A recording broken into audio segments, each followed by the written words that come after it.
tem perguntas aí, façam, tá bom? Vamos iniciar.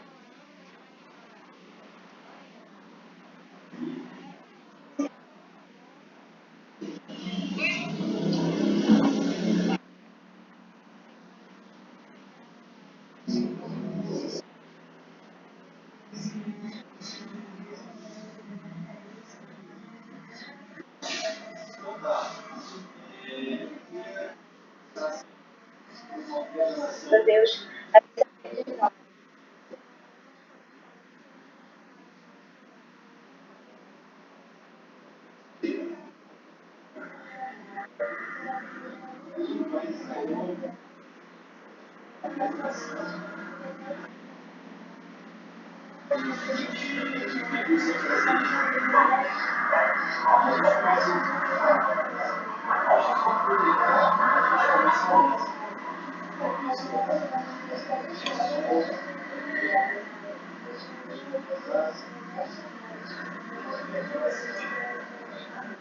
Uhum.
Eu acho essa foi uma das perguntas que eu achei mais difícil, assim, porque quando a gente fala de pecado, eu acho complicado dizer se é pecado ou não, porque o pecado ele envolve a questão do coração, né?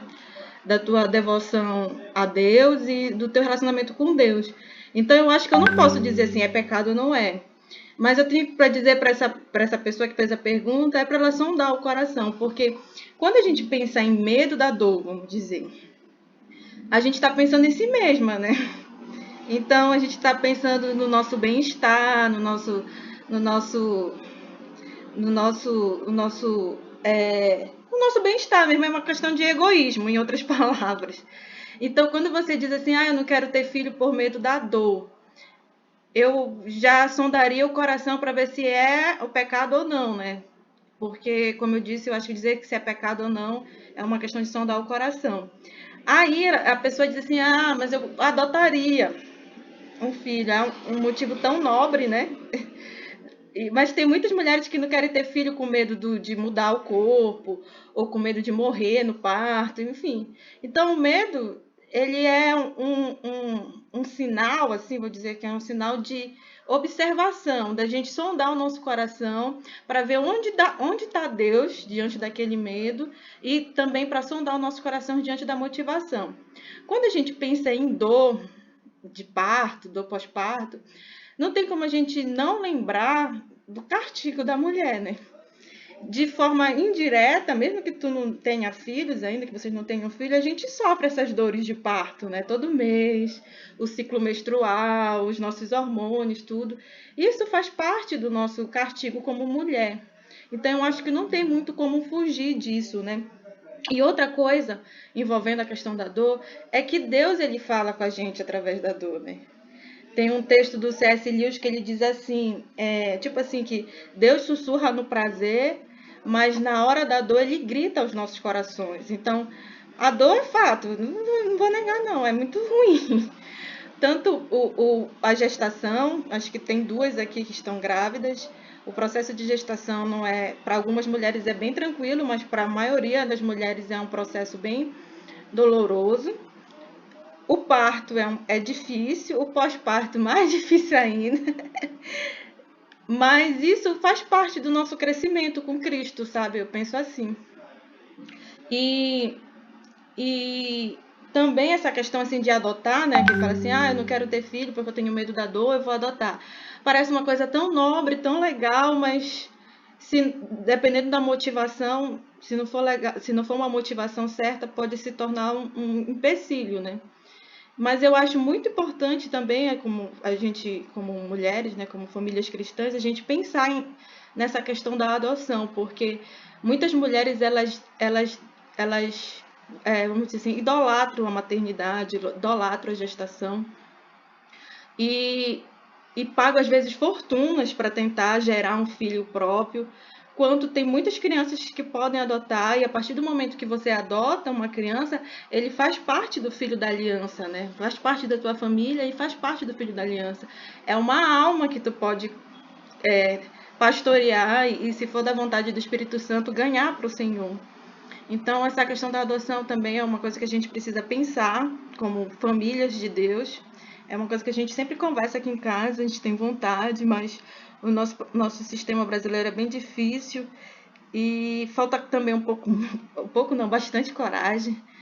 E eu queria também motivar aquelas mulheres que às vezes não conseguem, né, são estéreis, para pensar com carinho nisso, na questão da adoção. Eu acho, não sei se eu respondi. Para mim é muito novo essas coisas. Alguém tem uma pergunta sobre isso que quer complementar? Não? Vamos lá.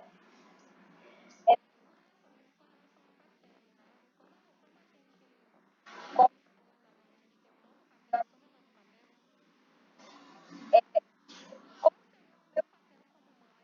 né? Eu como e a e o que esperar mais pedir, quem sabe, filhos, entendeu? O que, que ele tem que fazer? Assim, eu acho que essa pergunta. Eu acho assim, existem princípios e existem técnicas. Existem princípios, quando eu digo assim, que são coisas que não dá para se negociar, que são fundamentos bíblicos, que está na palavra de Deus. E existem técnicas. Cada família ela pode ser gerida ou se comportar de um jeito. Não significa que o meu jeito de gerir minha família, ou de vivenciar o dia a dia, seja o certo e de outra família não. Então, acho que isso envolve essa questão de princípios e técnicas. Então, qual é o princípio que envolve isso? Apesar da gente se tornar mãe, né, depois que os nossos filhos nascem, a gente ainda é esposa. Então, se tu cumprir o teu papel como esposa, o papel que Deus te chamou de ser auxiliadora, submissa, respeitar o marido, de tabela, o papel de mãe, ele é executado com maestria, né? Isso são princípios. Aí quando se fala assim, o que eu devo exigir do meu marido? Quando fala assim de exigência, eu acho que a mulher ela não cabe o papel nenhum de exigir do marido, porque a gente é auxiliadora do marido, né?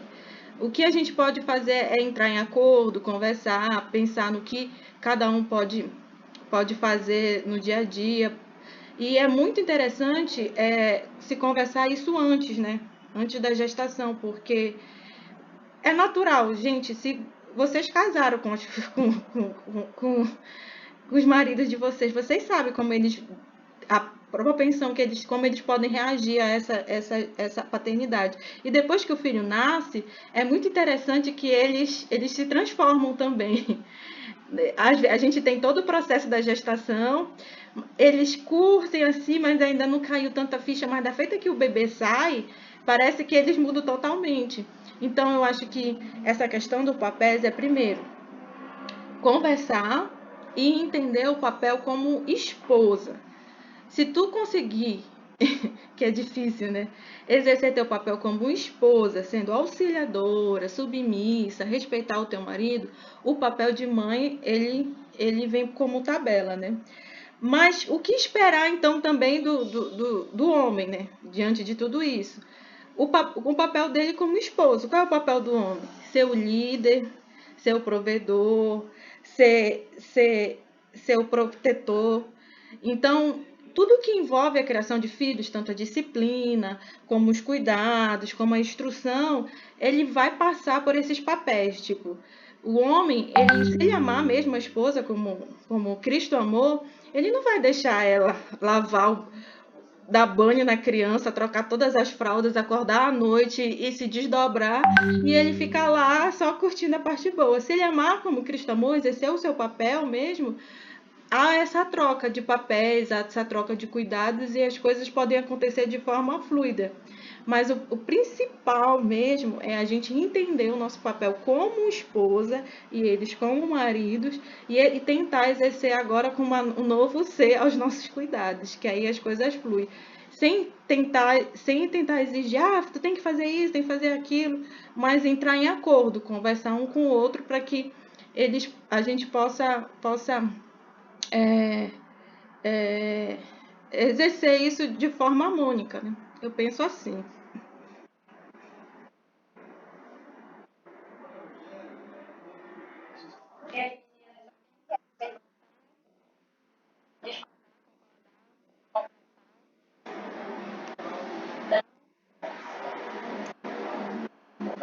A Lorena quer falar alguma coisa.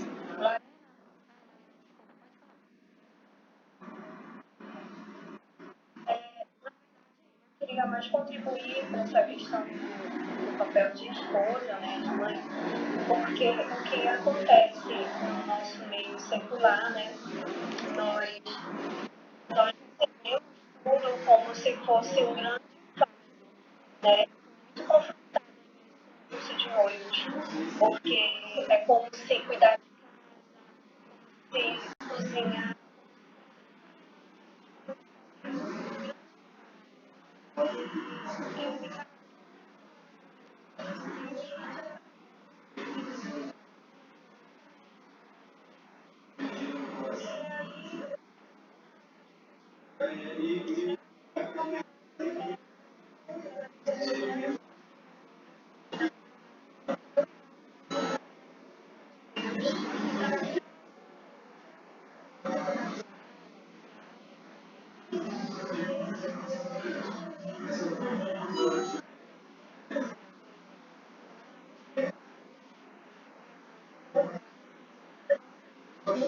eu entendo.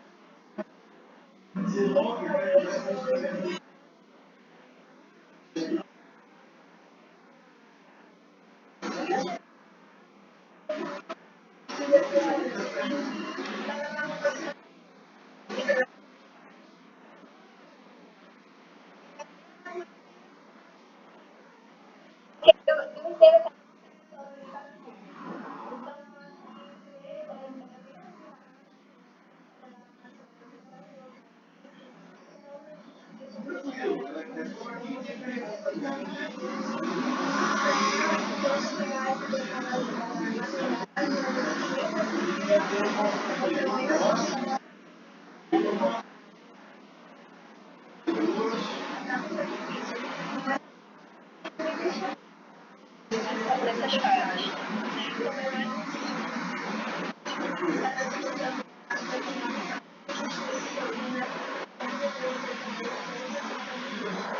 Amém.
Dolorido.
E rapidinho, Luana, deixa eu te interromper um pouquinho.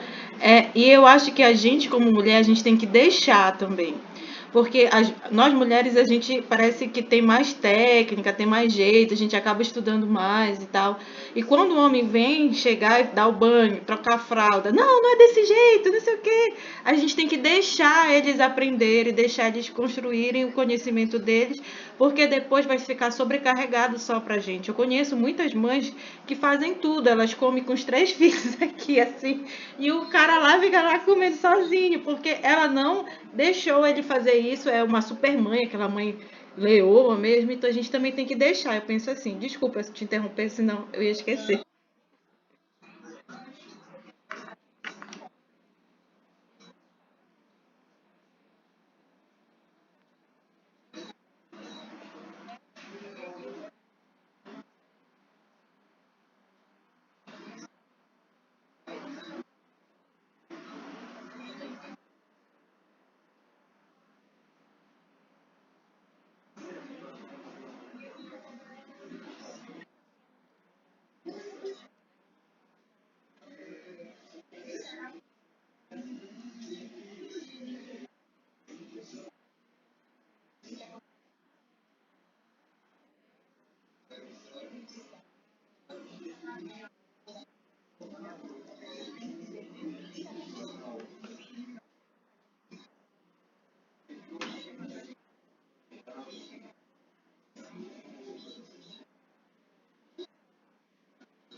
Amém.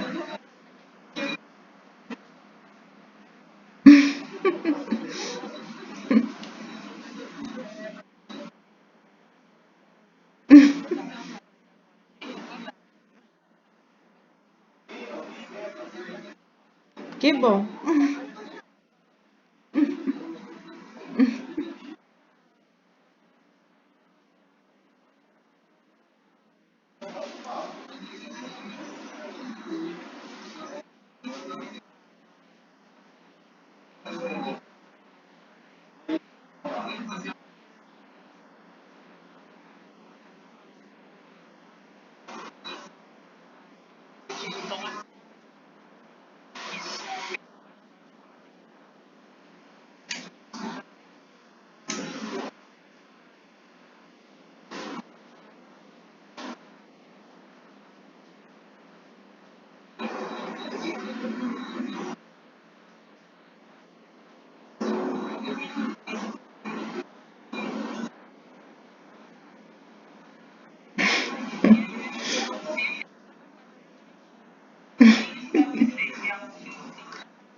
Eu acho que a resposta é um pouco parecida com a anterior.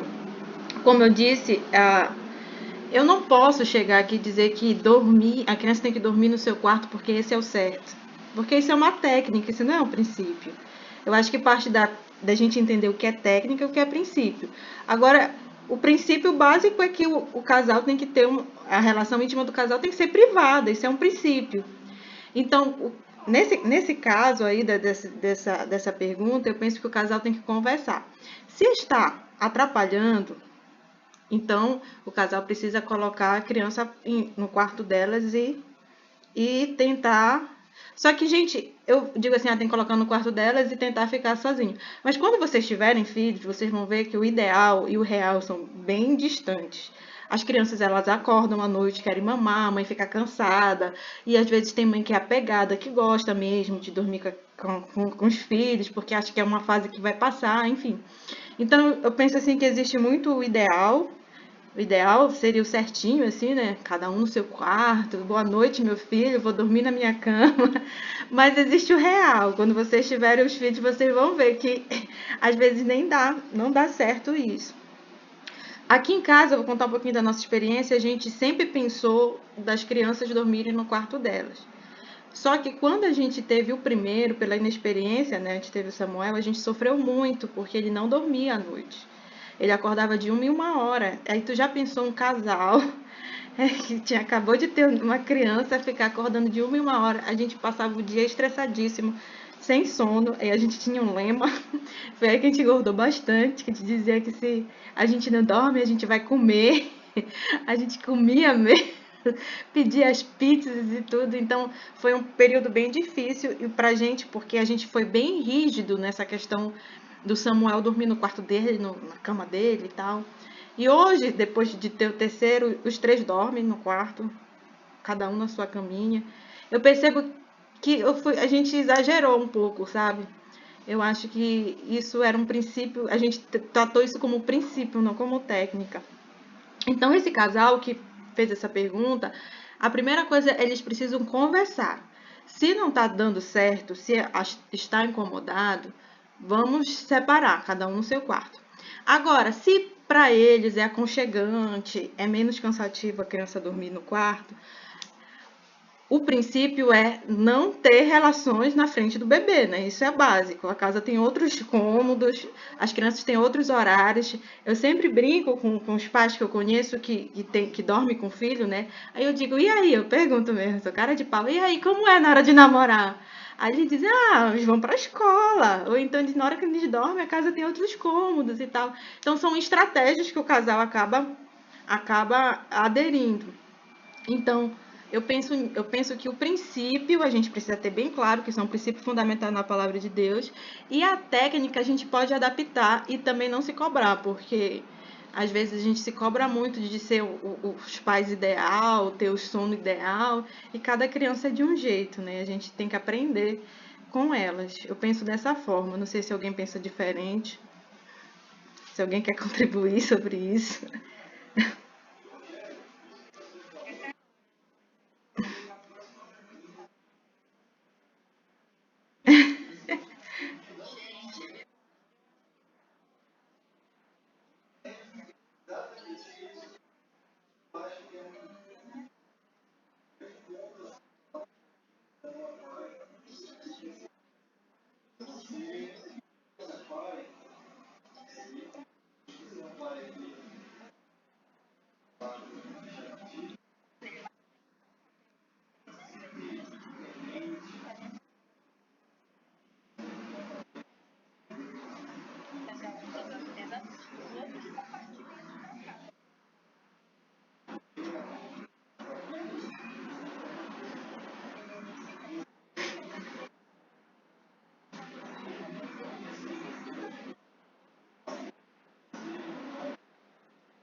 E aí ela tiraram ela de lá, dizendo que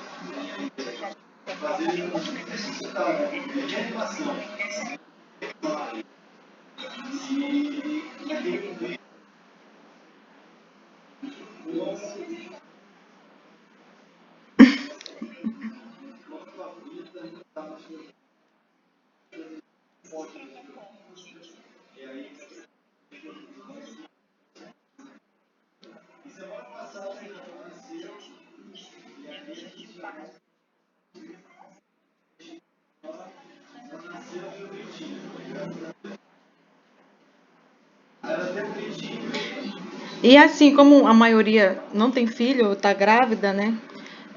Se você tem esse desejo de que o filho durma lá no seu quartinho e tal, eu acho que hoje em dia a gente tem alguns recursos, alguns cursos, algumas consultoras que ajudam nisso. E aí facilita se o casal desejar que o filho durma, né? Desde pequeno, desde o início no seu quarto. Mas eu também penso que não existe o certo. Cada família é de um jeito. Eu não posso trazer o molde da minha família para a família de vocês, para o relacionamento de vocês. Vocês precisam construir juntos como casal. A comunicação é primordial nessa questão. Qualquer questão. Pode ser a questão do sono, pode ser a questão da disciplina, pode ser a questão da educação. O casal ele tem que estar em acordo.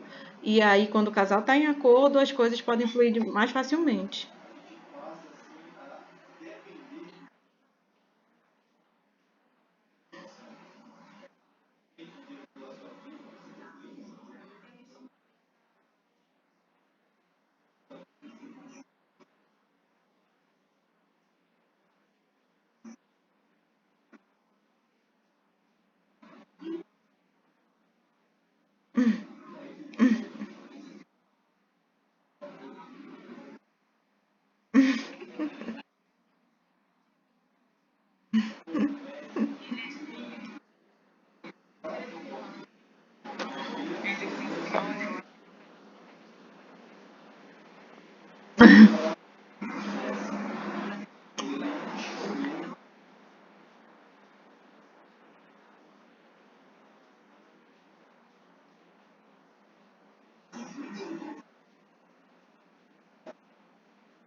Eu acho que a Evelyn quer falar. Sim.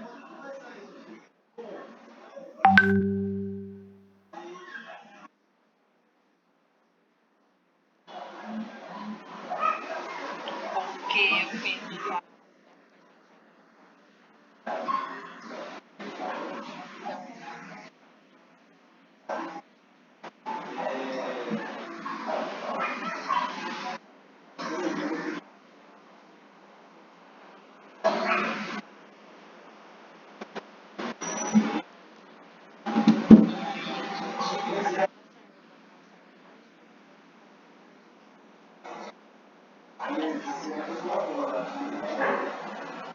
Acho que a Evelyn quer falar também, né?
Eu acho que é isso mesmo. A gente tem que pensar, como eu falei, a questão de não ter relação na frente dos filhos. A gente sempre acha que eles não estão dormindo, não estão vendo, alguma coisa assim.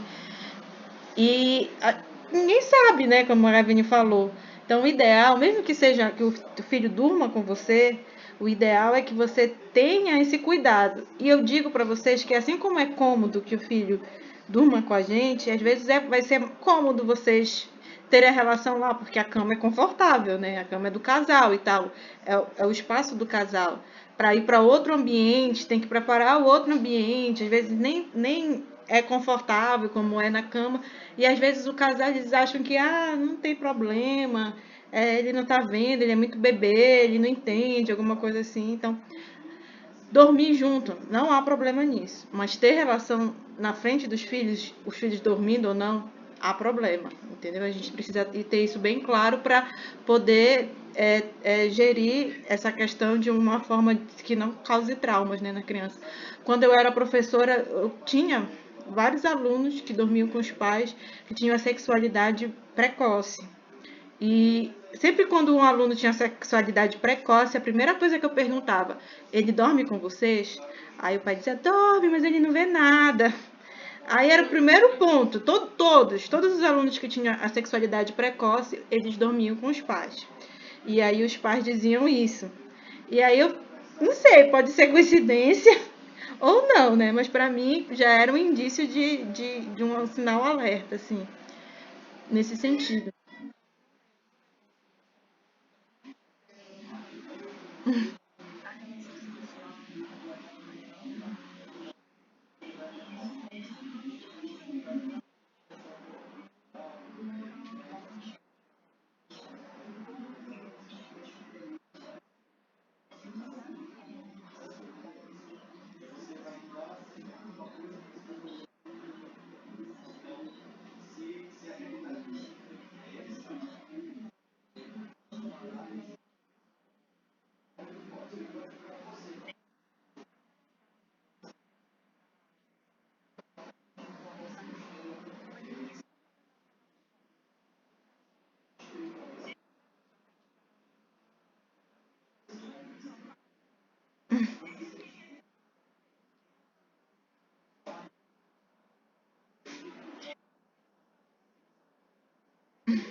Né? o nosso hormônio dela, hormônios, esses hormônios têm cheiro, e esse cheiro assim exala o ambiente, então faz toda a diferença a gente dar um pouco mais de cuidado na relação, no quarto compartilhado, até na cama compartilhada, vocês têm que haver bom senso, né?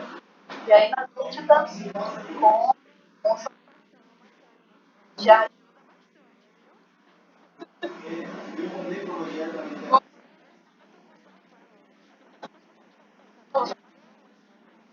oh,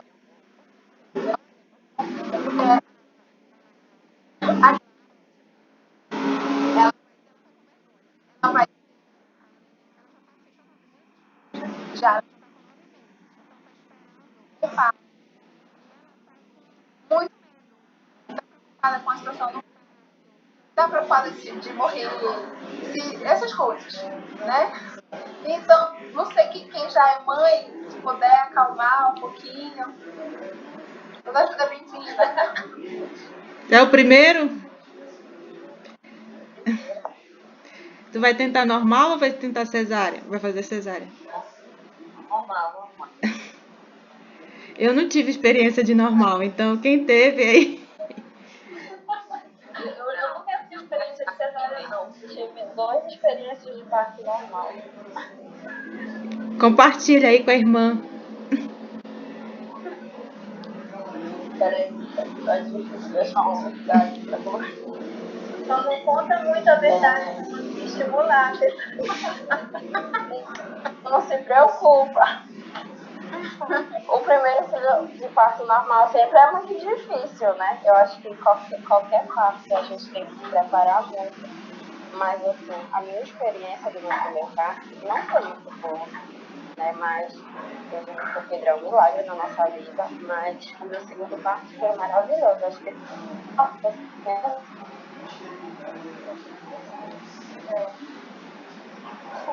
Travou. Travou. Bom, vou falar já que travou lá o dela. Assim, amiga, eu não tive parto normal, eu sou morta de medrosa, eu preferi ter cesárea, mas assim, eu te digo que o parto em si, pelo menos pra mim, né, não foi o mais difícil. Pra mim, a amamentação foi mais complicada. Então, assim, varia bastante, né, o que vai ser mais difícil, o que não vai. Então, assim, não foca no que vai ser difícil, mas foca que tu vai superar. A gente bota na cabeça, não, eu vou dar conta, entendeu? Se botou na tua cabeça, não, eu vou ter esse filho normal, ele vai sair. Então, você vai conseguir, sabe? Não põe assim, eu tô com medo, porque aí a tua própria mente já vai mandando a informação pro teu corpo que tu não vai conseguir. Então, se tu queres realmente fazer normal, então coloca na mente, eu vou conseguir, eu sou forte, a minha avó teve não sei quanto, a minha tia teve não sei quanto, e eu vou fazer também. E aí tu vai colocar isso na tua cabeça. Eu coloquei na minha que eu ia ter uma cesárea e eu não ia ter dor, eu não ia sentir nada. E realmente, eu não senti nada. Nem na cesárea, nem no pós-parto. Tem muitas mães que têm problemas no pós-parto, mas eu não tive dor de nada. Agora, a amamentação eu realmente sofri bastante. Sofri, assim, uns 90 dias com a amamentação. Mas aí a menina voltou, passa a palavra.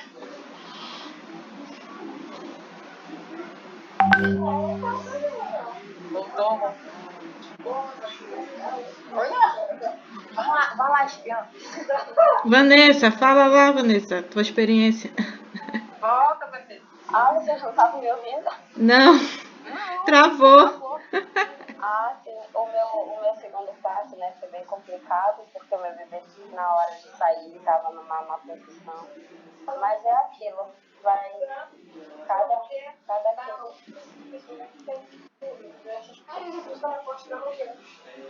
Vocês estão me ouvindo? Sim. Pois eu digo que no meu segundo parto foi mais fácil do que o primeiro. Se todo filho que eu tivesse fosse igual no segundo, eu teria uns 10 filhos. Brincadeira. Mas assim, a amamentação ela é difícil, sim.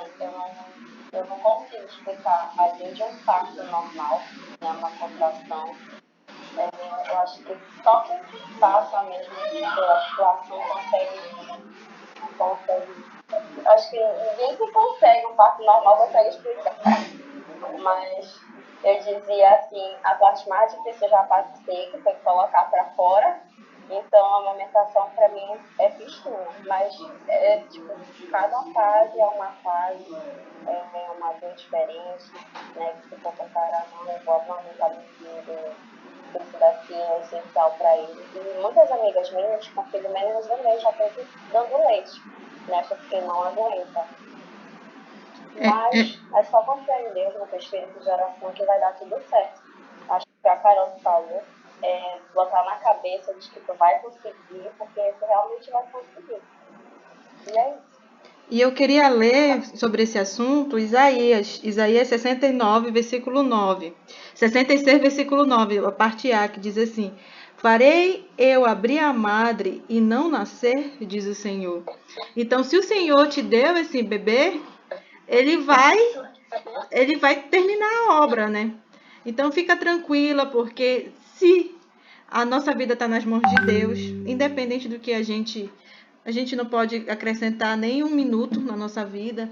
Esse medo da hora do parto, você não está solitária, tem muitas mulheres que sentem esse medo.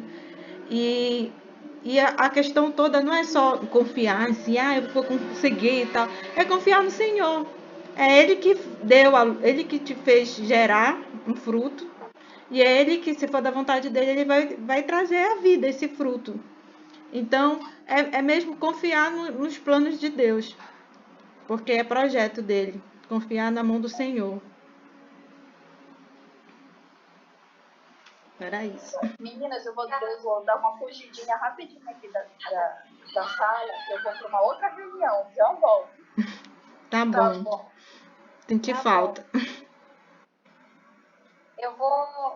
Eu vou engatar outra pergunta aqui, que eu acho que tem um pouco a ver com o que vocês falaram antes dessa questão do parto. Com relação à rotina, né? A Gabriela Rocha, nossa amiga, ela mandou uma pergunta relacionada à rotina. Se é obrigatório a gente se preparar, programar, vamos supor que a gente vai ter um neném, a gente vai se programar para ter uma rotina, acordar, fazer isso, aquilo. Se é obrigatório ter essa rotina e o que deve ter nessa rotina, né? Porque a Carola citou a questão do sono, né? Que é muito difícil às vezes conciliar isso. Se é obrigatório ter uma rotina, levando em consideração também que tem muitas mulheres que por si só não são organizadas, né? Não tem rotina, é tudo doido, e tem outras que são expert nisso, é legal. Então, com relação à rotina, eu tenho que ter uma rotina com criança, é fácil ter isso ou não é preciso, elas que vão me guiar, eu vou ter que conhecer elas, como é que funciona essa parte? Quando tu tem criança, a rotina é o segredo de tudo. Se tu não tiver rotina, tu te perde, tanto nos afazeres da casa, quanto nos cuidados das crianças, como no teu papel como mulher. Então, a rotina ela é fundamental. Aí a gente pensa assim, mas o que deve ter na rotina? Eu já vejo, eu gosto de acompanhar muitas mães no Instagram, e as mulheres sempre pedem para suas mães assim, fala um pouco da tua rotina, me conta como é a tua rotina e tal, porque elas querem aprender com essas mães. Eu penso que a rotina é uma coisa da família. Eu posso dizer assim, minha rotina é assim, assim, assado, ou ouvir outras mães dizer assim, a rotina é assim, assim, assado, mas não funcionar para mim, porque a ideia da rotina não é trazer uma sobrecarga. Eu posso dizer, olha, na tua rotina tem que ter isso, isso, isso e isso, e isso se tornar um fardo para ti. E aí não é legal. A ideia da rotina é fazer com que o teu dia seja proveitoso, a ponto de tu conseguir se organizar para fazer o que é necessário. Aí eu posso dizer para vocês, eu disse, vamos falar do que é necessário numa rotina com a criança. A primeira coisa que é necessária numa rotina com a criança é os teus cuidados pessoais. E aí é muito difícil, quem é mãe é que sabe. Porque depois que o menino nasce, a sensação que tu tem é que tu não pode se desgrudar do menino, que ele vai morrer a qualquer momento. Ele vai precisar de ti, ele vai berrar e ele vai precisar mamar naquela hora, tu tem essa sensação. Mas quando a gente entende que a gente precisa começar o dia cuidando da gente, tanto fisicamente como espiritualmente, eu acho que a rotina acaba fluindo de uma forma melhor com os nossos filhos. Não é uma tarefa fácil porque a gente não tem esse costume E os filhos, eles exigem muito da gente, principalmente quando é o primeiro. Mas eu sempre gosto de falar para as meninas, comece pelo menos tomando um banho e escovando o dente, porque aí, depois que os filhos, parece uma coisa besta, mas depois que os filhos nascem, às vezes a gente vai escovar o dente 10, 11 horas da manhã, tomar banho 10, 11 horas da manhã. Então, eu acho que o principal, antes da gente pensar na rotina da criança, é a gente pensar na nossa. E aí é bem difícil, porque às vezes a noite não é boa, para te acordar mais cedo antes do bebê, para fazer isso. Mas quando tu começa cuidando de ti, eu acho que o dia começa melhor. Mas isso é uma dica pessoal. De repente, para mim dá certo e para vocês não dão certo. Não tem problema nenhum. Vocês passaram o dia inteiro de pijama com cheiro de leite. Mas eu acho importante a gente começar a pensar na rotina primeiro cuidando da gente. E depois, quando a gente tem que pensar na rotina, nos cuidados do bebê. E o que envolve esses cuidados do bebê? A questão física, que demanda bastante, né? Troca de fralda, dar banho, né? A alimentação, que no início é as mamadas e depois vem as papinhas e depois é muito chato isso, é muito cansativo e a gente precisa se organizar em relação a isso. E também a questão espiritual da criança, né? No início nem tanto, mas depois eu acho que a rotina tem que ter a parte dos devocionais, dos cultinhos, dos ensinamentos bíblicos, porque também depois já vem a escola, né? Para ocupar mais o nosso tempo. Então, dentro dessa rotina, o que a gente tem que pensar? Primeiro nos cuidados da gente, depois nos cuidados do bebê. E envolvendo tudo isso, cuidado com o marido. A gente não pode esquecer que a gente é mulher também, né? Eu penso nisso. E outra coisa que a gente não pode deixar de fora da nossa rotina é o descanso. Às vezes as mulheres elas se cobram muito, né? Não, porque o filho tem que estar perfeito, a casa tem que estar perfeita, o almoço tem que estar pronto, e aí não tem tempo para nada, fica naquele frenesi do dia, porque trabalho de casa e cuidados com as crianças nunca acabam.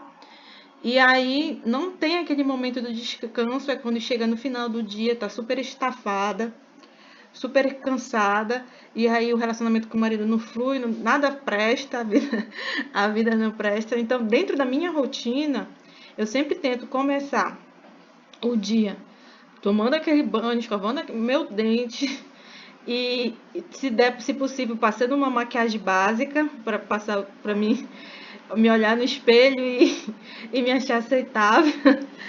E depois eu tento fazer as minhas coisas, os cuidados com o bebê e tal, com as crianças. E sempre, sempre, eu não descarto isso, é o descanso depois do almoço. Eu ponho todo mundo para dormir e eu preciso descansar, é o meu momento. Mesmo que a casa esteja suja, a louça de menina não tenha tomado banho ainda, é aquele meu momento que eu acho que é fundamental para mim, como mãe. Mas essa é a minha rotina, né? Eu acho que cada família tem que se organizar de acordo com o seu ritmo. E não tentar copiar as rotinas de outras mães, porque pode ser um fardo pesado para vocês, né?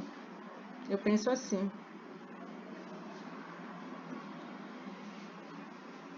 Alguma outra mamãe quer comentar? Alguma menina quer tirar dúvidas? Tá aberto o espaço. Eu perdi a pergunta. Foi sobre rotina. Se é obrigatório a gente ter uma rotina, estabelecer uma rotina para a criança, né, nosso dia a dia, ou não, né? E se for obrigatório, o que a gente tem que incluir nessa rotina? Essa foi a nossa pergunta. Gente, funciona de maneira. Eu acho que tem que haver rotina, né? Você estabelecer assim, horário para algumas coisas, cumprir alguns horários, faz com que as coisas fluam dentro da casa, fluam para você tira um tempinho para você descansar, para você cuidar de si, para você. Se for deixar só no aperto o play, deixar rolar, dificilmente a gente consegue parar, dar um stop em algum momento para recarregar a bateria, porque pelo menos na minha casa sempre tem alguma coisa para fazer, sempre tem uma luzinha na pia, sempre tem um cantinho que tem um pozinho, uma areia, e aí se a gente não se submeter a parar um pouquinho, descansar a mente, o corpo, dificilmente você consegue lidar com o dia assim, de maneira bem proveitoso. E principalmente no casamento, né? O casamento precisa desse teu tempinho, assim, para descanso, para colocar as coisas em ordem. Para mim, rotina funciona. Mas não tornei isso um protocolo para dentro da minha casa, não. Né? Eu estabeleci algumas coisas, os bebês, eu gosto de dormir depois do almoço. Cada um tem o seu horário, ainda que a gente tente implementar algumas coisas. Cada bebê tem o seu horário, pelo menos aqui é assim, a Estelinha dorme 8 horas da noite. Mas em compensação, 1 hora da manhã ela acorda. Acorda que é leite. O José dorme 11 da noite, mas vai até 9 da manhã. Então, são gêmeos, mas aí cada um tem o seu horário. E isso eu acredito que foi desde a gravidez, porque a Estelinha na barriga, assim, ela era muito agitadinha durante o dia, ela não dormia. À tarde, dificilmente ela dorme. Mas em compensação, dorme muito cedo à noite. Já o José dorme bem à tarde e à noite só consegue dormir às 11 horas da noite, mais ou menos. E aí só acorda às 9 da manhã. Então, cada família tem o seu jeitinho, mas para a mulher, para a mãe, é importante sim que ela coloque algumas regrinhas assim dentro da casa, estabeleça uma rotina, para que ela tenha um tempinho para si.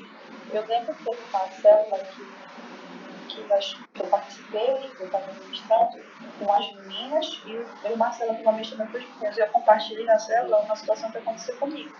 Foi um dia para mim altamente estressante e eu não consegui ter tempo para nada, porque os bebês estavam assim, muito agitados, o Marcelo não estava em casa. E quando ele chegou, eu estava com um short dele e uma camisa dele, uma camisa de um congresso de 300 anos atrás. Então, pensa como foi a situação. Quando ele chegou, que ele me viu assim, eu estava super satisfeita com a casa, estava arrumada, estava tudo bem limpinho, as crianças tomadas banho, todas perfumadas, mas eu estava assim, a minha visão, a panorâmica assim, dele em relação a mim foi podre. Tanto que ele chegou e falou, amor, peraí, vamos começar de novo, vou sair, vou dar uma volta, rapidinho, vou ali no supermercado, tu toma um banho rapidinho, aproveita que as crianças estão ali, toma um banho, coloca uma roupinha legal e a gente vai namorar. E aí, pra mim, isso foi um choque, né? Só que em contrapartida, eu também achei muito legal da parte dele, que ele conseguiu compreender que eu tive um dia desgastante, então ele me deu a oportunidade de fazer diferente para que a gente pudesse se curtir mais.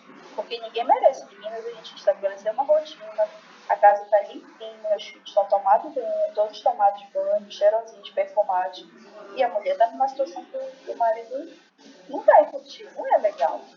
Independente da rotina que você estabelecer, se você não tirar um tempo para você e, consequentemente, o seu casamento vai ser beneficiado, então a rotina ela tem que ser reavaliada e todo mundo tem que ter um tempinho. Você tem que ter o tempinho para os filhos, o tempinho para o marido, o tempinho para o casamento e o tempinho para si. Porque a gente se cobra muito que as coisas aconteçam de fora para dentro. Mas para a mãe, para a mulher, precisa acontecer de dentro para fora. Então, se a mulher não estiver bem consigo, isso vai refletir diretamente para tudo, para casa, para a maternidade, para o casamento. O tempo para si é importante sim. Então, se for estabelecer uma rotina, bem, se você achar que dá conta de, como eu falei, de só apertar o play, deixar rolar, amém. Para mim não funciona muito não. Preciso colocar algumas coisinhas assim, como regra, senão não dou conta. Com 3, a Karina acho que tem 3 também, que ele dormiu, e é isso aí. No meu caso são 3, mas é uma de 4 e 2 de 1 ano, então é punk. Legal. Olha, uma pergunta assim que eu acho que já passou, acho que um medinho, né? Pelo menos na minha cabeça também já passou. Com relação ao pós-parto, né? A gente, mulher em si, ela se preocupa com o bem-estar, com o corpo, vive na dieta, tudo. Aí uma pergunta que a gente tem a fazer é um comentário que a gente quer de vocês, né? Opinião. Como é que a gente deve se preocupar ou não? Como tem que ser a nossa mente, né? Voltada para essa mudança no corpo que a gente vai ter. Porque passa pela mente, eu acredito, de muitas, e até de outras mães que eu conheço, questão de, poxa, meu marido vai me amar mais, eu ficar gorda, não sei, estrias, enfim. Então, essa questão do corpo, né? Essa mudança do corpo, esse medo que pode surgir. do pós-parto, como é que a gente deve lidar com isso?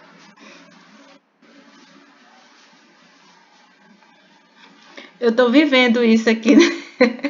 Se eu levantar aqui, vocês vão ver minha barriga. Eu vou mostrar pra vocês. Parece que eu tô grávida. O pós-parto na vida O pós-parto da vida real. Eu até conversei com algumas mãezinhas que eu conheço, eu conversei com a Márcia, que essa é uma fase que a mulher precisa ter muita paciência. Eu penso assim, existe duas coisas. Uma é a responsabilidade da mulher durante a gravidez, que eu sempre falei que eu nunca tive. Eu comia, eu não tive dieta e isso é ruim. Eu falo isso rindo, mas com vergonha. Então, existe a responsabilidade da mulher nisso. Existe a questão genética, porque tem mulheres que depois de 10 dias a barriga tá um tanquinho, né? Existe a questão genética e existe também uma questão muito que envolve todas, que é a questão da paciência. Esse pós-parto é muito doloroso, eu acho que é pior do que o parto, do que a gravidez, porque tu tem uma criança, no meu caso foi cesárea, então existe o corte, a recuperação do corte, e ainda existe toda a transformação do corpo da mulher, né? Teu seio fica pingando, tu fica sangrando como se fosse menstruação. Tem mulheres que duram uma semana, mas no meu caso sempre durou um mês. Um mês com sangramento. Então, tudo isso a mulher precisa ter muita paciência e eu acho que também se informar. Porque às vezes a gente não sabe que isso acontece. É a parte, vamos dizer assim, a parte feia da gravidez. E às vezes não está nos livros, não está no Instagram, não está na blogueira famosa. Sempre aparece lá a duquesa, né? Que sai com o bebê do hospital belíssima, sem barriga, sem nada. E isso não é verdade. A gente precisa acordar para a realidade da maternidade. Você demorou 9 meses para adquirir uma barriga e depois de 10 dias tu quer que elas são assim do nada. Precisa todo um processo. Assim como demorou 9 meses para crescer, vai demorar alguns meses para descrescer. Então a mulher precisa ter muita paciência e também não se comparar com outras. Quando descresce, porque ainda existe uma coisa que as mulheres não sabem, que é a diástase. Que é difícil porque não dói, não acontece nada, mas tu fica com aquela barriguinha que não volta. É os teus músculos que se separaram e aí fica aquela barriguinha de gravidez para sempre. Só existe fisioterapia, que acontece que algumas mulheres conseguem voltar com a fisioterapia, mas grande parte das mulheres só voltam para a barriga anterior, se tiver diástase, com abdominoplastia. Então é um processo bem complicado. Mas eu acho que a gente precisa ver isso de uma perspectiva diferente. Primeiro, eu acho que a gente tem que ver isso com uma perspectiva de que vale a pena passar por isso, porque você está gerando uma vida, é um fruto que Deus te deu, é uma alma que tu vai poder cuidar e pode transformar o mundo, é a tua geração, e Deus é um Deus geracional, né? E quando a gente pensa nos filhos, pensando na eternidade, poxa, isso é um privilégio muito grande, né? Da mulher poder gerar, poder sentir, poder amamentar, poder passar por todo esse processo que é mais doloroso devido à queda, né, do homem, né, por causa do castigo da mulher, mas também que é um processo de amadurecimento pessoal. No meu primeiro filho, eu tive muita dificuldade disso. Eu nunca fui muito vaidosa, assim, de corpo e tal, de academia. Mas o Silas até falava assim, Karina, eu não te reconheço, porque tu te preocupa tanto com isso. Porque para mim foi muito difícil esse processo dos seios pingando, de ter que estar toda hora com absorvente de seio, e a questão do corpo, que eu achava que ia voltar de um jeito, que ia ser assim assado. Então, o processo é se informar, ter paciência e não se comparar também com outras mulheres, sabe, e pensar no propósito eterno, né? Tu tá assim não é por acaso, foi porque Deus te escolheu para gerar uma vida e essa vida tem um propósito no mundo, né? Então eu acho que é mais ou menos por aí. Não sei se as meninas que já passaram por isso querem compartilhar alguma coisa. Eu acho que é isso mesmo. É isso mesmo. Você se desprender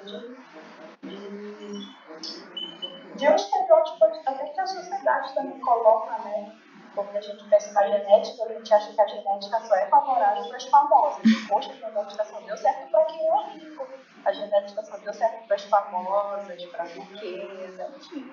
Mas não, você entendeu o seu corpo, as filhas, durante a gravidez, a autoestima precisa ser alimentada, porque o pós-parto pode ser muito traumático se você não tiver esse entendimento. Eu digo por mim. Eu sempre fui tive aquela unidade bem equilibrada. Nunca me considerei uma mulher muito vaidosa, assim, de desejo de ser uma paniquete da vida. Não, sempre foi muito de boa com relação a isso. Só que eu confesso que após o Benjamin, antes de ter o Benjamin, eu pesava 65 quilos. Então, na minha gravidez, do Benjamin, eu engordei 16 quilos na gravidez. E aí, dos 16 quilos, eu só consegui me livrar de 6. Eu fiquei com 10 quilos a mais ainda da gravidez. E aí, eu só fui ter gêmeos depois de 3 anos, né? E aí, dos gêmeos, eu já cheguei, eu engravidei quando eu pesando 70 quilos. Eu consegui manter 70 quilos, 70, 72, eu cheguei no máximo a 75. Mas no dia que eu tive eles, a médica pediu para me pesar e eu estava pesando 100 quilos. No dia que eu tive eles, eu tive 100 quilos. E aí, quando ela me falou, me deu um desespero assim, tão grande, porque eu fiquei pensando, meu Deus, se do Benjamin eu conseguir perder 6 quilos, se do Gêmeos perder só 6, eu vou ficar com quase 90% de peso dentro de mim. Então, para mim, foi um choque muito grande. Tanto que, depois que eles nasceram, tem a questão da amamentação também, que amamentar faz emagrecer, a mulher faz com que o corpo volte ao normal mais rápido. É verdade, é verdade. Funciona, o fisiológico da mulher trabalha assim de maneira bem rápida. É impressionante. Só que tem um detalhe, né? Tu emagrece com a amamentação, mas tu sente fome pra caramba também, né? Fome, e aí tu precisa se controlar, porque senão dá muita fome amamentar. É rebote, né? Tu emagrece um tempo, mas também quando ele volta assim. Avassalador. Então, pra mim foi bem complicado. Por quê? Porque os bebês demoram 4 meses. Então, pensa, como foi que eu fiquei assim, meu psicológico comigo, né, sendo mulher, essa questão do corpo. Eu me preocupei sim, fiquei pensando como seria, né? Fora esteticamente, muda completamente o meu corpo, ficou completamente diferente. A minha barriga nunca mais vai ser a mesma se não for um procedimento cirúrgico. Eu tenho consciência disso. Só que eu falo com muita verdade, assim. Hoje em dia eu me libertei da pressão de parecer e de querer ser perfeito. De querer ter a barriga que eu tinha antes de ter o Benjamin, antes de ter o meu primeiro filho, antes de engravidar. Isso foi algo que foi trabalhado de maneira bem minuciosa entre eu e Deus. Eu precisei ter um particular com ele e falar, Senhor, e agora? Porque não é que é também para eu agradar meu esposo, mas é por uma questão de bem-estar, para eu aprender a me olhar no espelho. Porque não é fácil. Para mim não foi fácil. Hoje em dia minha barriga tem muita estria. Pensa, eu carreguei 2 vidas ao mesmo tempo, né? Então, esticou demais, muito mesmo. Ainda que eu tivesse passado todos os olhos milagrosos da face da terra, não deu certo. Não deu certo, mas eu me desprendi daquela pressão de parecer ser perfeito. Eu prefiro carregar comigo a história de que eu tenho marcas de amor dentro de mim e me desprender dessa pressão de ter medo de como meu corpo ficaria, como meu corpo vai ficar, né? Claro que eu também não vou cruzar os braços e dizer, não, eu vou ficar aqui, tá bom assim, pronto, acabou. Não, a gente tem que procurar melhorar todo o tempo, fazer dieta se a mulher está satisfeita, né?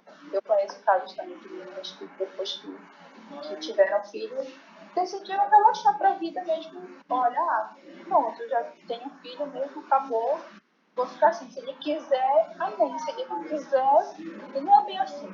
Né? A questão do bem-estar, a questão de você olhar no espelho, se aceitar, isso é importante. A mulher precisa disso. E também precisa ser alimentado, esse ego precisa ser alimentado pelo marido também. Né? Porque quando só você busca isso, é muito difícil se você não tiver apoio do seu parceiro.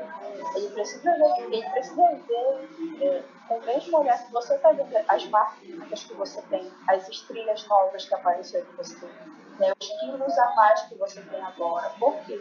Porque tem mulher que se coloca na posição de ser julgada pelo esposo de tal forma que ela deixou de viver. A autoestima foi embora, ela cheia de complexos, né, cheia de traumas, e aí o filho chega um momento que parece que o filho virou um fardo para ela, porque ela já quer correr atrás do tempo que ela achou que foi perdido enquanto estava grávida, todas as mutações que o corpo dela sofreu. Mas existe o medo. A pergunta é sobre o medo. Existe o medo? Sim. Né? A gente está acostumado a ter um estereótipo, vestir 36, vestir 38. Para mim, perdi. Hoje eu visto 42, 44. Mas estou feliz com o meu 44 porque eu era muito magra. Então, cada mulher encara de uma forma. Assim. O certo é não se deixar ser cobrado por isso, porque a mente cobra, né? E aí, se a mente cobra, você não tiver sabedoria para lidar com essa cobrança, você vai viver um julgo da perfeição, de querer estar todo o tempo perfeita. Se você perder acho que a divindade de conceber uma criança, e você vai entender que as marcas que você carrega são de histórias que só você pode contar. Não deixe que o menino te julgue por isso não. A maternidade ela é poderosa, né? E ela é maravilhosa. Das meninas que passaram por cesárea, eu tenho certeza que guardam com orgulho a marquinha da cesárea, porque no tempo que foi por aí que saiu filho, foi essa oportunidade de Deus de ser humano. Então é olhar para si e se amar, mas o amor próprio está acima de tudo. O medo vem, mas é saber lidar. Tem mulher que fica muito mais bonita depois que tem filho. É verdade. Que é madrinha, bem madrinha. Depois que tem filho, fica com bundão, peitão, fica toda bonitona, vira puniquete depois da maternidade. Né? Então... E o papel do homem nesse processo do marido é muito legal. Assim, pelo menos a minha experiência foi muito boa, porque às vezes a gente é humano, né? A gente é falho, o nosso coração é pecaminoso e às vezes dá aquele, ai meu Deus, eu não vou conseguir voltar para minha barriga e tal. E Silêncio, calma, amor. Agora que começou e tal, eu acho que se a gente conseguir, como a gente escolheu homens piedosos, né, para casar, eu tenho certeza que eles vão saber passar por esse processo junto com a gente de adaptação para essa nova fase, né, do pós-parto. Não é fácil, é verdade, não é fácil. Colocar lingerie depois de uma gravidez, assim, meu Deus do céu, pra mim não foi muito fácil, não. Confesso que até hoje, assim, tem alguma coisa que não, acho que não fica mais legal. Mas é isso, você tiver um parceiro que te entenda, te compreenda, que enxergue em você além do seu corpo. Isso é muito importante. Hoje eu estava... A gente saiu, o Marcelo estava aqui comigo e a gente deu uma saidinha aqui no mercadinho. Eu estava contando aqui com os meus pais mais cedo. Que a gente não está indo bem, eu decidi me isolar dos meus pais nesse tempo de pandemia. A José está falando aqui. E aí, eu fui no mercadinho aqui perto, conversando com a atendente lá, ela falou assim, meu filho não gosta de comer legumes. A gente não falou um pouco da história dela no peito. Os meus, por enquanto, até agora gostam. Aí ela falou assim, tu tens quantos filhos? Eu já tenho uns 4 anos e tenho um casal de gêmeos. Ela, meu Deus, tu tá inteirona. Nossa, pra mim eu nem entendia, né? Tu tá inteirona. E aí, eu falei, bacana, poxa, a gente tenta. Eu falei, a gente tenta, né? E quando eu voltei pro carro, foi que só por coincidência, eu já tava com o meu ego lá em cima, então isso pra mim já deu super certo. Quando eu entrei no carro, Marcelo tava no carro e falou, Eras, amor, tu tá inteirona, gente, a mesma frase. Não Eras, amor, tu tá inteirona, ninguém diz que tu tem 3 filhos, né? Eita, Jesus, tá? Hoje tu tá vídeo bem comigo. Então, assim, acho que a autoestima ela precisa ser Meninas. alimentada pelo esposo, se você tiver um companheiro bacana, se estimule e se valorize também, porque a gente deixa com que as mudanças transformem a nossa mente e a maneira da gente se enxergar, né?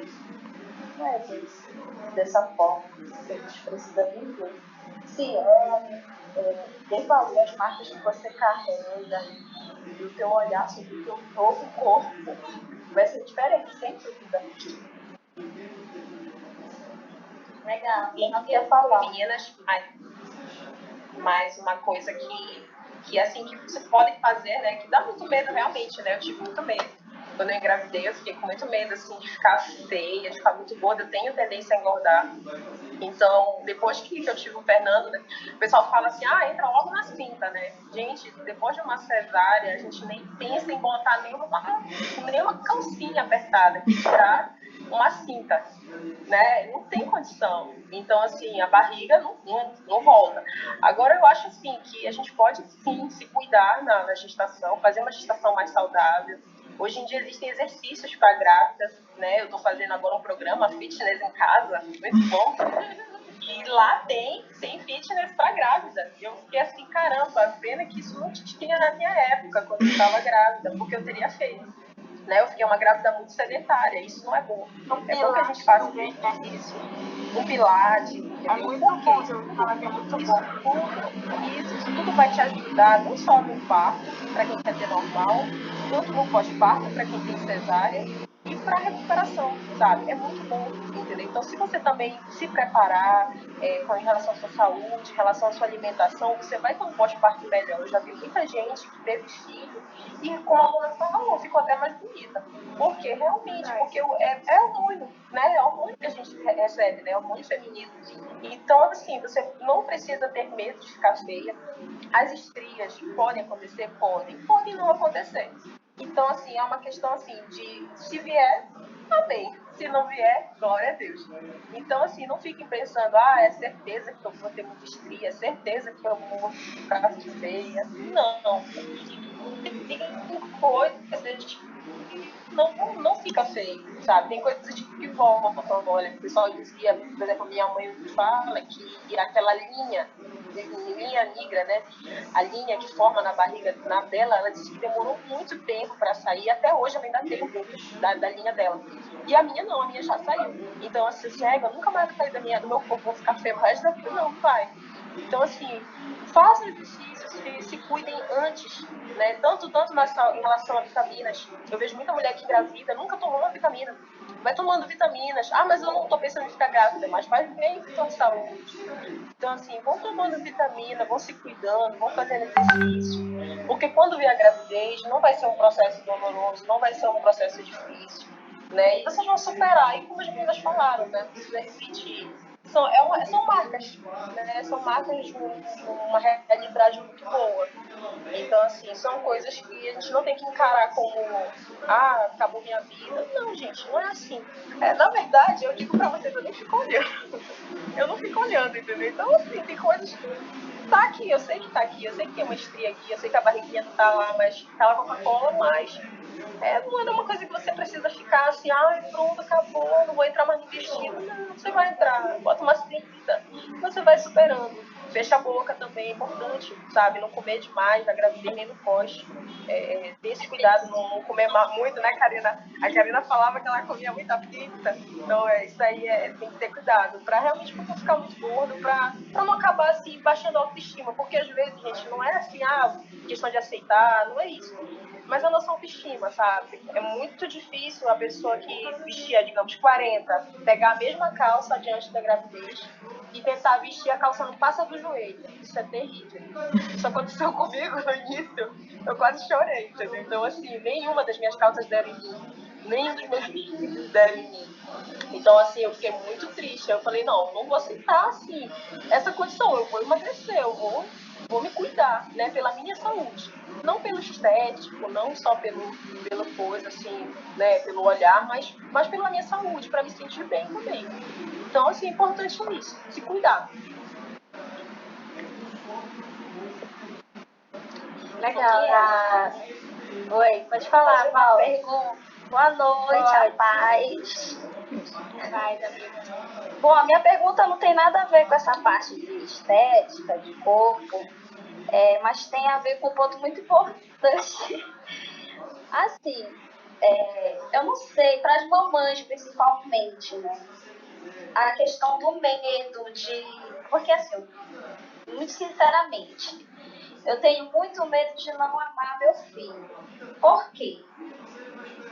Porque eu não sou uma pessoa amante de criança, né? Acho bonitinho, fofinho, mas durante toda a minha vida, eu não tive muito contato com crianças. Na verdade, o meu contato mais próximo eu vim ter de 8 anos para cá com o meu afilhado e com a minha sobrinha agora. Mas assim, eles não são meus filhos, né? Então eu tenho um amor muito grande por eles, mas não são meus filhos, né? Então eu sempre fico... E eu nunca fui... Eu tenho vontade de ter filho, eu não sou aquela pessoa que não...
Eu acho que isso envolve a primeira pergunta que tu falou, né? Que tu acho que tu não estava ainda no início da primeira pergunta, que envolve a questão do medo. Eu acho que o medo pode ser de diversas formas. Esse é o teu medo, de não amar o teu filho, mas tem muitas mulheres que têm vários outros tipos de medo. Então, quando a gente pensa em medo, a gente tem que sondar o nosso coração e ver quais são as motivações que nos levam até aquele medo. E em cima das motivações que nos levam a ter esse medo, a gente tem que olhar para Cristo como o verdadeiro amor que lança fora todo medo. E aí, né, na primeira pergunta, o medo era da dor. E aí a gente falou que na dor, Deus ele se manifesta, né? Deus fala aos nossos corações e a gente pode ser aperfeiçoado na dor. Com relação ao medo de não amar o filho, eu penso assim que tu tem que sondar o teu coração para ver, porque eu sei que tu ama os teus gatinhos. Tu tem um monte de gato que tu trata como um filho. E aí, um animal vale mais do que uma vida? Aí tu precisa sondar o teu coração e fazer perguntas para te tentar responder esse teu medo. Mas o medo é natural, não se culpe, se julgue, põe o fardo em relação porque você tem medo, porque todo ser humano tem medo de alguma coisa ou de outra. Mas respondendo a tua pergunta, eu acho que tu vai amar o teu filho sim, tira esse negócio da tua cabeça primeiro, porque a gente tem a essência do amor, que é Cristo. Então, como tendo a essência de Cristo, a gente não consegue amar um ser humano? independente se ele sai da gente ou não. Segundo, vai ter a questão física, hormonal, que naturalmente isso vai acabar gerando em ti um amor pelo teu filho. Eu digo isso porque eu tive a depressão pós-parto no primeiro filho e a sensação que eu tinha era que a minha função era para só amamentar o Samuel e o resto, se eu amamentasse, eu estava pronto. Era só isso que eu queria. E aí eu olhava assim para ele, teve que passar por uns exames e tal, e eu nem tinha um. Aí quando ele passou por um exame de sangue que a mulher não achava a veia dele e ele gritava de dor, que na hora de até se evacuou de tanta dor, parece que a ficha caiu, assim, sabe? As questões hormonais se reorganizaram dentro de mim e eu disse, ele é meu filho, eu preciso cuidar dele e tal. Então, tem essa questão hormonal que eu acho que quando nascer o teu filho, tu vai conseguir ajustar para que esse amor possa ser desenvolvido, né? Então eu penso nisso. A primeira coisa é sondar o coração para ver as motivações que tá te levando a esse medo e responder esse medo de acordo com princípios bíblicos. A segunda é ficar tranquila, porque o ser humano vale muito e um ser humano gerado por ti vai trazer esse amor. E a terceira é a questão física mesmo, que Deus nos criou para isso. E isso vai ser um processo natural na tua vida. Então relaxa que tu vai conseguir passar por isso amando teu filho com certeza. E do jeito que eu te conheço, tu vai ser uma mãe corujona. Se, se tu cuidar metade do que tu cuida dos teus gatos com teu filho, coitado, ninguém vai chegar perto. Ah, acho que a Andréia quer falar.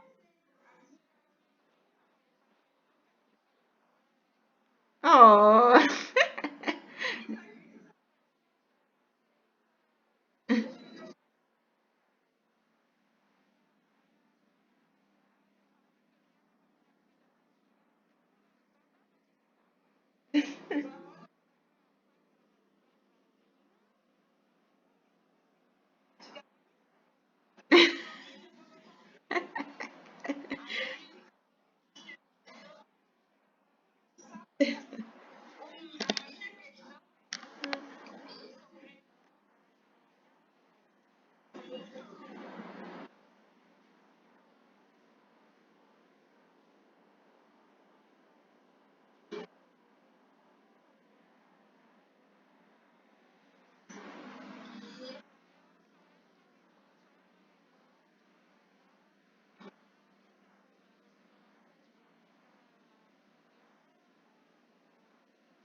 Aconteceu comigo, Érica. Engordei 25 quilos e a Isabel nasceu de emergência porque eu tava com pressão alta.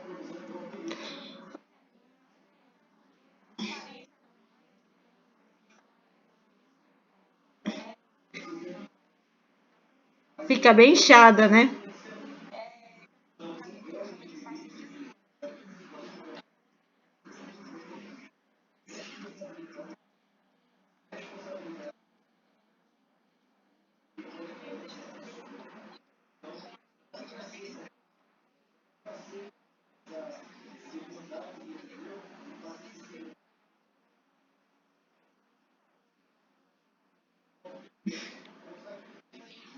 Foi a Catarina. Ela nasceu pequenininha. A Catarina que nasceu com 4.200.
Mas totalmente na interação da mãe com o bebê, na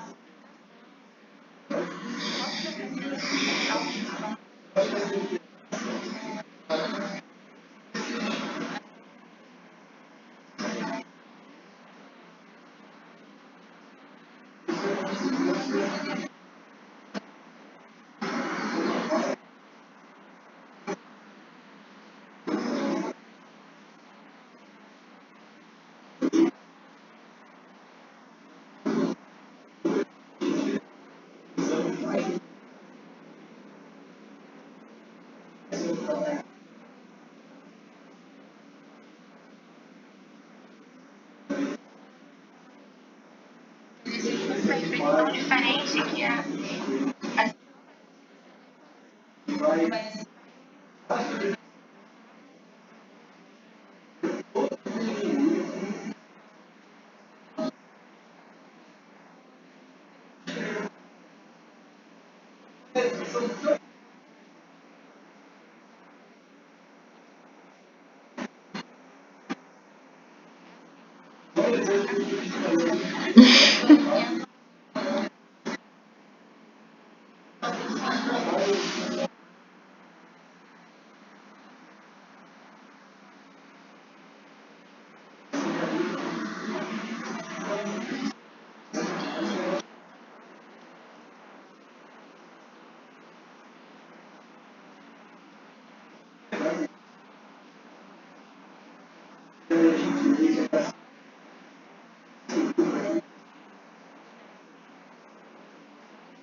contra isso, porque a gente acaba moldando nosso pensamento pelas coisas que a gente passou, né? Pelo que a gente viveu, e a gente não quer que aconteça com a criança. Aí eu fico pensando, não sei, eu quero ter, mas esses medos param no meu coração e às vezes eu fico com medo disso, superando minhas vontades de ter filho. Eu queria a ajuda de vocês nisso. E obrigada desde já por tudo que vocês estão fazendo. Eu vou falar então, não sei se alguém quer falar, mas eu penso assim que a questão do medo é natural, né? A mamãe sempre dizia que ela tinha medo de ter filho porque ela tinha medo do filho não ir pro céu, de não ser salvo, perder a salvação, alguma coisa assim. Mas a gente tem que fazer a nossa parte e quem é soberano, que domina todas as coisas é o Senhor, né? Os nossos filhos, eles estão no mundo, o mundo é mau, e a gente não vai conseguir proteger eles de tudo. Mas a gente como... Ó, só de pensar, já tô chorando. Mas a gente como... Eu acho que os meninos acabaram. Não sei, eu vi o Ciro levantando. Mas a gente como mulheres de Deus, a gente tem que aprender a confiar em Deus. Que a gente não vai poder acrescentar nenhum grão, nenhum fio de cabelo na cabeça deles. Quem cuida deles é o Senhor. Então a gente tem que também fazer a nossa parte como mães, né? Como pais piedosos. O que seria a nossa parte como mães e pais piedosos? É cumprir o nosso chamado. O meu chamado como mãe é de educar os meus filhos, de acompanhar os meus filhos, de instruir os meus filhos, de disciplinar os meus filhos no caminho do Senhor. Se eles vão responder positivamente ou não a esse chamado, isso é obra do Espírito Santo, mas eu tenho que fazer o meu papel consciente de que a gente vive no mundo mal. E por ter essa consciência de que a gente vive no mundo mal, a gente tem que tentar guardar os nossos filhos de algumas mazelas desse mundo, né? De homens perversos mesmo. Eu acho que essa tua pergunta entra também na questão de uma pergunta de finanças que fizeram. Se alguém falou assim, como organizar a questão financeira antes e depois dos filhos? Por quê? Porque eu digo que entra nessa questão financeira. Primeiro que a gente tem que entender os nossos papéis diante da criação dos nossos filhos. Qual é o nosso papel como mulher e qual é o papel do nosso esposo como homem? O primeiro papel é dele como de ser o provedor. Se os dois saírem para o campo de guerra, quem vai cuidar dos filhos? A gente vai terceirizar esses cuidados? Eu tenho muita dificuldade nisso. É igual a Simone Quaresma, ela sempre fala, ela compara isso a um campo de guerra, né? Se todos os soldados foram para o campo de guerra, quando eles voltarem da luta, quem é que vai dar o alimento para eles? Quem é que vai dar a provisão deles e tal? Então, eu penso que isso envolve muito o papel da mulher e o papel do homem. Eu acho que o nosso papel como mulher é de ser auxiliadora, de ser companheira, de ser submissa e de ser mãe. Se os dois saírem para o mercado de trabalho, quem vai cuidar dos filhos? A gente vai pagar uma pessoa? E se a gente fizer os cálculos financeiramente, não é vantajoso. Não é vantajoso mesmo.